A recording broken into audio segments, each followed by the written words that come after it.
When dealing with multi-wire branch circuits that feed modular furniture, the question often arises about whether two pole or two single pole breakers connected together are required, especially when these circuits share a neutral conductor. The answer is straightforward: two pole breakers connected together are not required. To understand this better, let's delve into the intricacies of multi-wire branch circuits and the relevant electrical code considerations. A multi-wire branch circuit, sometimes referred to as a shared neutral circuit, consists of two or more ungrounded conductors that have a voltage between them, and a neutral conductor that is common to all the ungrounded conductors. These circuits are typically found in residential, commercial, and industrial settings and are used to provide multiple circuits while reducing the overall number of conductors needed. In a typical 120 volts or 240 volt system, a multi-wire branch circuit might consist of two 120 volts hot wires, each connected to opposite poles of a double pole breaker, or two separate single pole breakers sharing a single neutral wire. The key to understanding the application of breakers in multi-wire branch circuits lies in ensuring safety and compliance with electrical codes. The National Electrical Code, or NEC, provides detailed guidelines for the installation and protection of electrical circuits, including multi-wire branch circuits. One of the primary concerns with multi-wire branch circuits is the potential for overloading the neutral conductor. Since the neutral conductor carries the unbalanced current from the ungrounded conductors, it is essential to ensure that it is adequately sized to handle the maximum anticipated current. If the neutral conductor is undersized, it can overheat and potentially cause a fire hazard. To mitigate this risk, the NEC requires that the neutral conductor be sized no smaller than the ungrounded conductors. Furthermore, it is crucial to maintain the integrity of the neutral connection. If the neutral conductor is inadvertently opened or disconnected while the ungrounded conductors are still energized, it can result in a dangerous overvoltage condition on the other circuit served by the multi-wire branch circuit. This overvoltage can damage equipment and pose a shock hazard to individuals. To address this concern, the NEC requires that multi-wire branch circuits be provided with a means to simultaneously disconnect all ungrounded conductors at the point where the branch circuit originates. This simultaneous disconnection can be achieved through the use of a two-pole or three-pole circuit breaker, depending on the number of ungrounded conductors in the circuit. However, it is essential to note that the requirement for simultaneous disconnection does not necessarily mandate the use of a two-pole breaker connected together in all situations.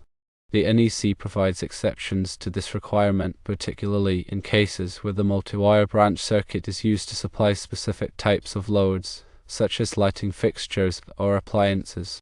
In these cases, it may be permissible to use two or more single-pole breakers, provided that they are installed in a manner that ensures that all ungrounded conductors are disconnected simultaneously. The determination of whether to use a two-pole breaker connected together or two single-pole breakers depends on several factors, including the specific requirements of the electrical code, the type of loads being served, and the design of the electrical system. It is essential to consult with a qualified electrical engineer or electrician to ensure that the appropriate type of breaker is selected and installed in accordance with all applicable codes and standards. When it comes to modular furniture, the electrical requirements can vary depending on the design and configuration of the furniture. Modular furniture often incorporates electrical components such as outlets, switches, and lighting fixtures, which must be properly wired and protected. Multi-wire branch circuits are commonly used to supply power to modular furniture, as they provide a convenient way to distribute multiple circuits throughout the furniture system. In these applications, the use of a shared neutral conductor can help to reduce the number of conductors required, simplifying the wiring process and reducing material costs. However, it is crucial to ensure that the neutral conductor is adequately sized and protected to prevent overloading and potential fire hazard. The NEC provides specific requirements for the wiring of modular furniture, including provisions for grounding, overcurrent protection, and wiring methods. These requirements are designed to ensure the safety of the furniture and the occupants of the space.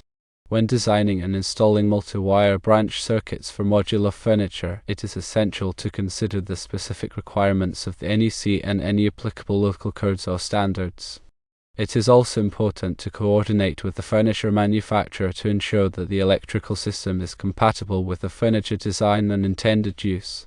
In summary, while the NEC requires simultaneous disconnection of all ungrounded conductors in a multi-wire branch circuit, it does not always mandate the use of a two-pole breaker connected together. The decision of whether to use a two-pole breaker connected together or two single-pole breakers depends on several factors, including the specific requirements of the electrical code, the type of loads being served, and the design of the electrical system. When working with multi-wire branch circuits, it is essential to prioritize safety and compliance with all applicable codes and standards. Always consult with a qualified electrical engineer or electrician to ensure that the electrical system is properly designed, installed, and maintained. By following these guidelines, you can ensure the safe and reliable operation of multi-wire branch circuits in a variety of applications. It is important to understand the purpose of the shared neutral in a multi-wire circuit. In a properly functioning multi-wire circuit, the current on the neutral wire is ideally the difference between the currents on the hot wires. For example, if you have two 120-volt circuits sharing a neutral, and one circuit is drawing 10 amps while the other is drawing 8 amps, the neutral wire will only carry 2 amps. This is because the currents are out of phase and partially cancel each other out. However, if one of the hot wires is disconnected, or if the loads on the hot wires are unbalanced, the neutral wire can carry more current than it is designed for, leading to overheating and potential fire hazards. To prevent this, it is crucial to ensure that the neutral wire is properly sized and protected. The NEC provides guidelines for sizing the neutral conductor in multi-wire circuits, taking into account the type of loads being served and the potential for harmonic currents. Harmonic currents are non-sinusoidal currents that can be generated by certain types of electronic equipment, such as computers and fluorescent lights. These currents can add up in the neutral wire, even if the loads on the hot wires are balanced. The NEC also requires that multi-wire circuits be provided with a means to disconnect all ungrounded conductors simultaneously. This can be achieved through the use of a two-pole or three-pole circuit breaker, depending on the number of ungrounded conductors in the circuit. The purpose of this requirement is to protect against the risk of electric shock or equipment damage if one of the hot wires is disconnected while the others are still energized. In the context of modular furniture, multi-wire circuits are often used to provide power to multiple workstations or cubicles. Each workstation may have its own outlets, lighting fixtures, and other electrical equipment. By using a multi-wire circuit, it is possible to reduce the number of wires that need to be run to each workstation, simplifying the wiring process and reducing material costs. However, it is crucial to ensure that the multi-wire circuit is properly designed and installed to meet the electrical needs of the workstations and to comply with all applicable codes and standards. This includes sizing the neutral conductor correctly, providing adequate overcurrent protection, and ensuring that all connections are properly made. In some cases, it may be necessary to use a dedicated neutral conductor for each workstation to avoid the risk of overloading the shared neutral wire. This is particularly important if the workstations are expected to draw a large amount of current or if they are likely to generate harmonic currents. Another consideration when using multi-wire circuits in modular furniture is the potential for electromagnetic interference, or EMI. EMI can be generated by electrical equipment and can interfere with the operation of other electronic devices.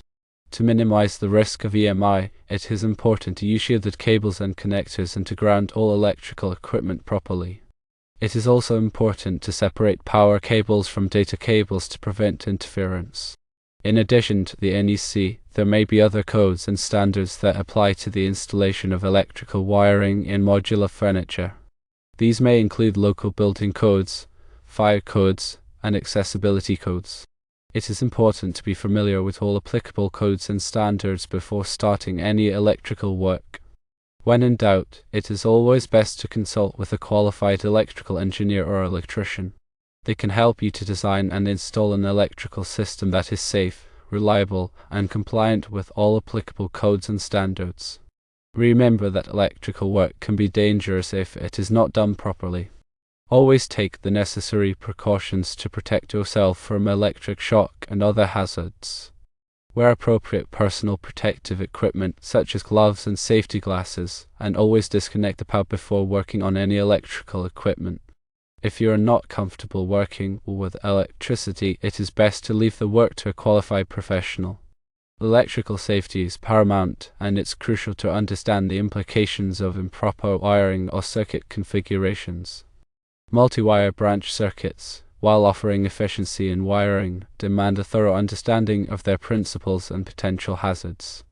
The shared neutral, being a common point for multiple circuits, can become a bottleneck if not properly sized, leading to overheating and potential fire hazard. The NEC emphasizes the importance of simultaneous disconnection of all ungrounded conductors in a multi-wire branch circuit. This is typically achieved using a 2-pole or 3-pole circuit breaker, depending on the number of ungrounded conductors involved. However, the code allows for exceptions where individual single-pole breakers can be used, provided they are designed to disconnect simultaneously.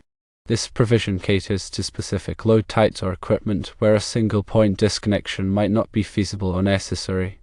Modular furniture presents a unique challenge in electrical wiring. These systems often incorporate multiple outlets, lighting, and data connections within a confined space.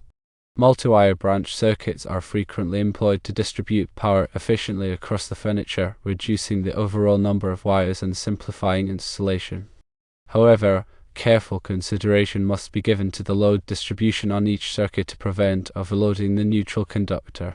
The NEC provides specific guidelines for wiring modular furniture, addressing grounding, overcurrent protection, and wiring methods. These requirements are designed to ensure the safety of the occupants and the integrity of the electrical system. Coordination with the furniture manufacturer is crucial to ensure that the electrical system is compatible with the furniture's design and intended use. Proper grounding is essential in any electrical system, and modular furniture is no exception. Grounding helps to prevent electric shock and equipment damage by providing a low impedance path for fault currents to return to the source. The NEC specifies the requirements for grounding electrical equipment and systems, including modular furniture. All metal parts of the furniture that are likely to become energized must be grounded. This includes outlet boxes, lighting fixtures, and metal frames. The grounding conductor must be sized appropriately and connected securely to the grounding electrode system. Overcurrent protection is another critical aspect of electrical safety. Overcurrent protection devices, such as circuit breakers and fuses, are designed to protect electrical circuits from damage caused by excessive current flow. The NEC requires that all electrical circuits be protected by overcurrent protection devices that are sized appropriately for the circuit's ampacity. The ampacity of a circuit is the maximum amount of current that it can safely carry without overheating. The overcurrent protection device must be rated to trip or blow before the circuit's ampacity is exceeded. Wiring methods also play a significant role in electrical safety. The NEC specifies the acceptable wiring methods for different types of electrical installations. When wiring modular furniture, it is important to use wiring methods that are appropriate for the environment and the type of loads being served. Flexible cords and cables are often used to connect electrical equipment within modular furniture. These cords and cables must be listed for the purpose and installed in accordance with the NEC. In addition to the NEC, there may be other codes and standards that apply to the installation of electrical wiring in modular furniture. These may include local building codes, fire codes, and accessibility codes. It is important to be familiar with all applicable codes and standards before starting any electrical work. When in doubt, it is always best to consult with a qualified electrical engineer or electrician. They can help you to design and install an electrical system that is safe, reliable, and compliant with all applicable codes and standards. Electrical work can be dangerous if it is not done properly. Always take the necessary precautions to protect yourself from electric shock and other hazards. Wear appropriate personal protective equipment, such as gloves and safety glasses, and always disconnect the power before working on any electrical equipment. If you are not comfortable working with electricity, it is best to leave the work to a qualified professional.